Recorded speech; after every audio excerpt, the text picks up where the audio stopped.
वो भी विश्वास नहीं हुआ, एक दिन तो किया था रामकृष्ण परीक्षा दक्षिणेश्वर में कि वो ऐसा पैसे हमें कानूनी कानून पैसे टैक्स नहीं कर सकते श्री रामकृष्ण, उसको उंगली पकड़ जाते थे और शरीर में बिच्छू के जैसा डांस मारते थे।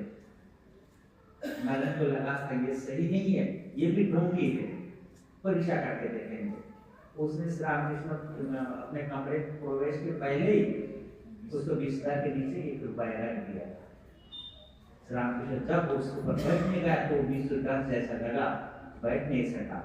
उसके बाद देखा कि नारायण कमरे के एक साइड में चुपचाप एकदम खड़े हो गए। तो जैसा हम लोग जब सुंदर लज्जित हो जाते हैं तो उन्होंने तो हमारे तरफ अगर कोई खराब कर हुआ किसी सामने उसका प्रकाश हो गया तो हम लज्जित हो जाते हैं। तो नारायण दूसरे साइड में खड़े हैं तो ठाकुर उसको ठीक है तो अच्छा हुआ, परीक्षा कर लिया। तो इसीलिए देखेंगे हमारे अंदर एक बातें चलते हैं।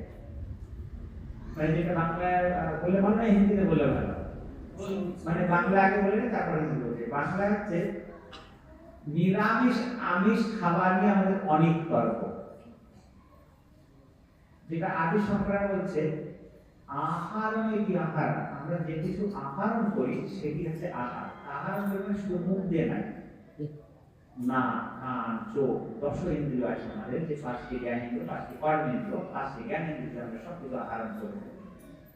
চোখ দিয়ে দৃশ্য দেখি, কান দিয়ে শুনি, নাক দিয়ে ঘ্রাণ নেই, জিহ্বা দিয়ে টেস্ট নেই, চামড়া দিয়ে আমরা স্পর্শ সুখ অনুভব করি। এইগুলি থেকে আমরা আহরণ করতে থাকি।